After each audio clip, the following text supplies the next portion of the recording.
Hello, and welcome to the Get Lean and Eat Clean podcast. My name is Brian Grin. I'm a certified health coach, trainer, and author. And this podcast is for middle-aged men and women looking to optimize their health and get their bodies back to what it once was 10 to 15 years ago. I will give you simple, actionable items to get long-term sustainable results. Thanks for listening and enjoy the show.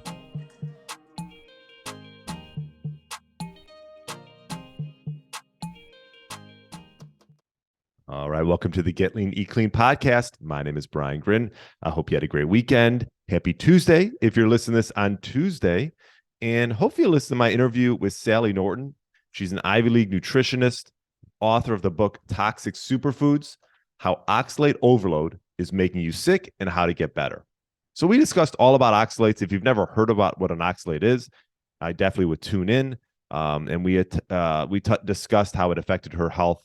You know, the problem with so-called superfoods like such as almonds and spinach, and ways you can detox from oxalates, advantages of calcium and lemon juice in your diet, and much, much more. So definitely worth a listen. My interview with Sally Norton.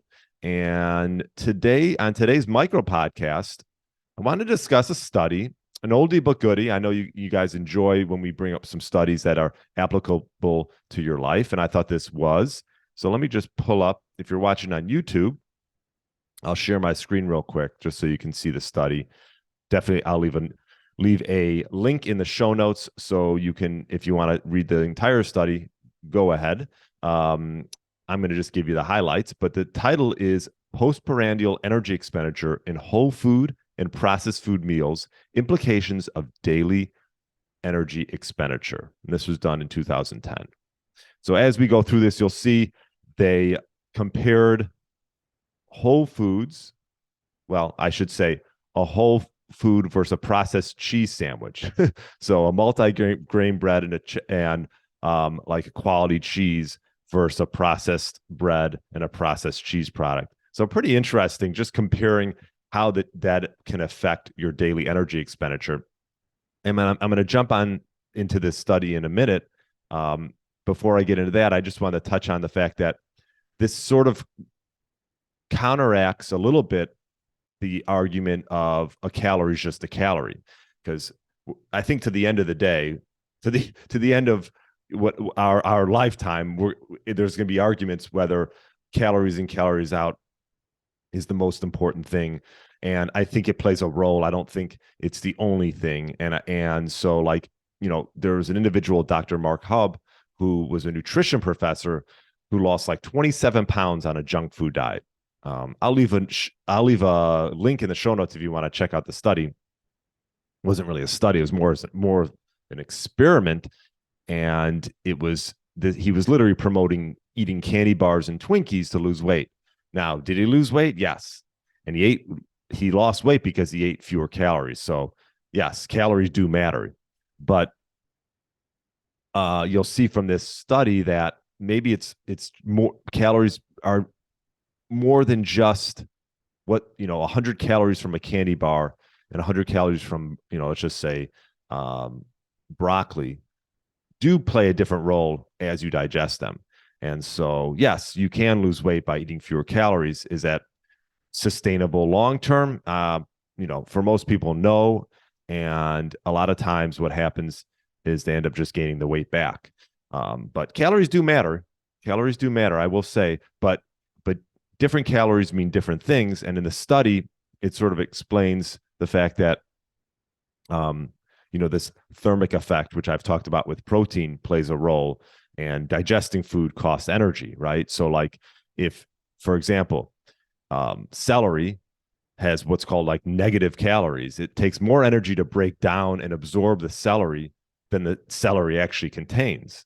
So eating costs calories, right? It costs, there's calories to chew it, to swallow, to churn through the stomach, to make the acid in the stomach, to make the enzymes, so on and so forth, right? So this is sort of like I've talked about before with protein, this thermic effect, or also called dietary induced thermogenesis.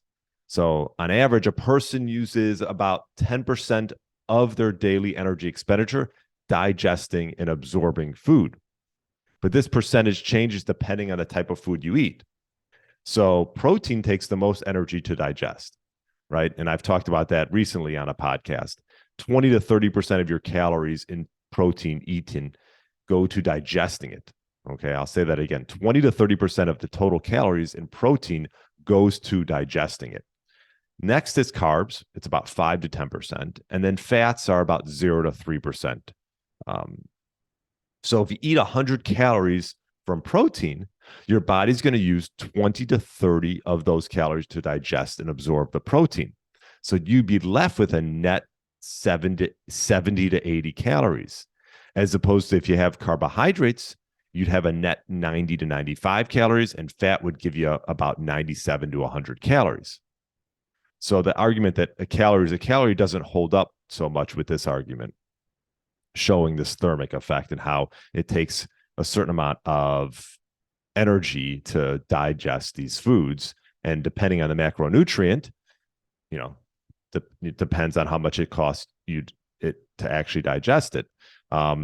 This study happened to sort of show that 17 volunteers who ate whole food versus a processed meal food, that this comes into play when the thermic effect of food comes into play, not only on macronutrients, but also on the processing of the food.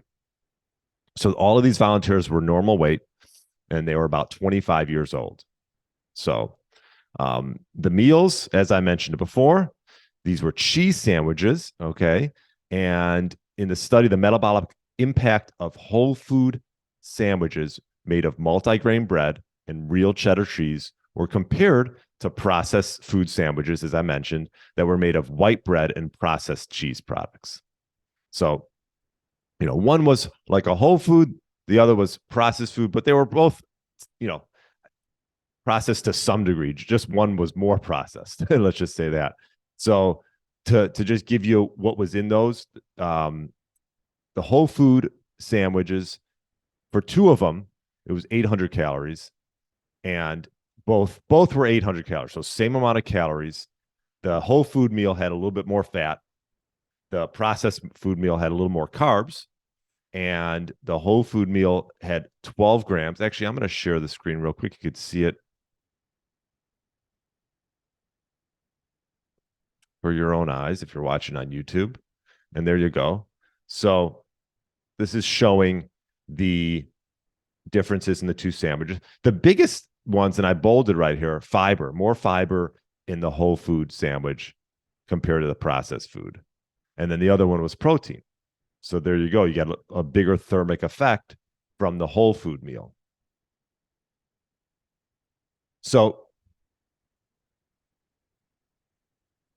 I'll read you the ingredient list real quick of the cheeses, right? So like you talk about whole foods. So the less processed cheese was just pasteurized milk, cheese culture, salt enzymes, and annatto. Annatto is a vegetable color. So let's say like 5 ingredients. The cheese in the processed one was milk, whey, milk fat, milk protein concentrate, salt, calcium phosphate, sodium citrate, whey protein concentrate, sodium phosphate, sorbic acid, annatto, enzymes, vitamin D3, cheese culture. So typically more processed foods have more ingredients.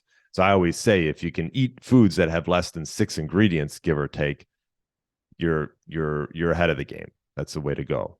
And from the study, eating the whole food, that whole cheese sandwich, the one that was less processed, took 46.8% more energy to digest on average than the processed food. That's a big statement right there. So almost took 50% more energy to digest the whole food versus the processed food. Now, like I said before, what explains this difference between the two? Well, protein and fiber, I would say, play a part, right? Like I said, the whole food sandwich had 40 grams of protein, 12 grams of fiber. The processed food had just 30 grams of protein and less than 6 grams of fiber. So that explains some of it, right?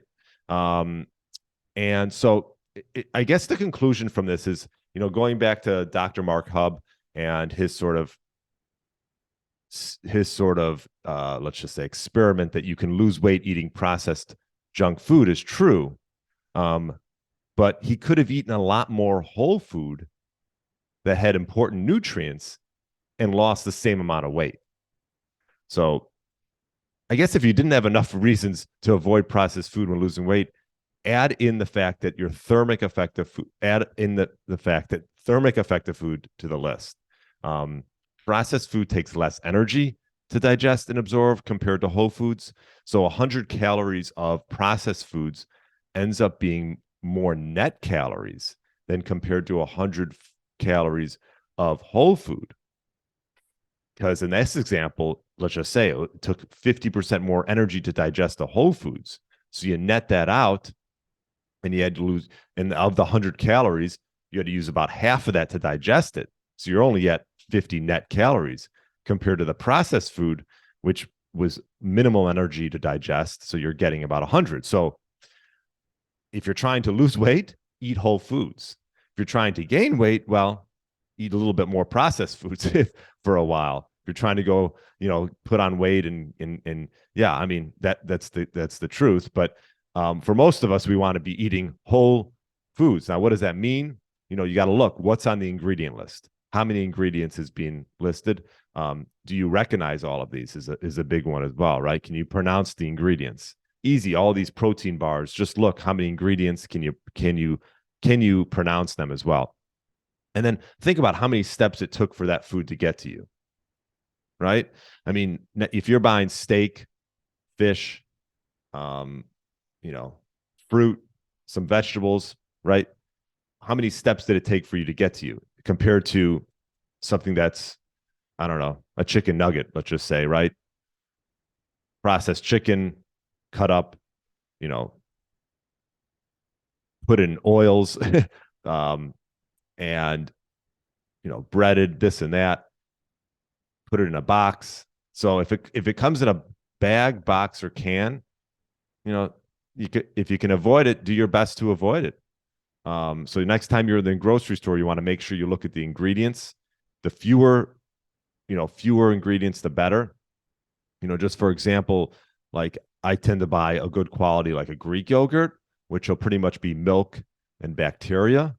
And then there's other yogurts, so-called yogurts, which have sodium citrate, cornstarch, gelatin, pectin, calcium phosphate, potassium phosphate, sodium phosphate.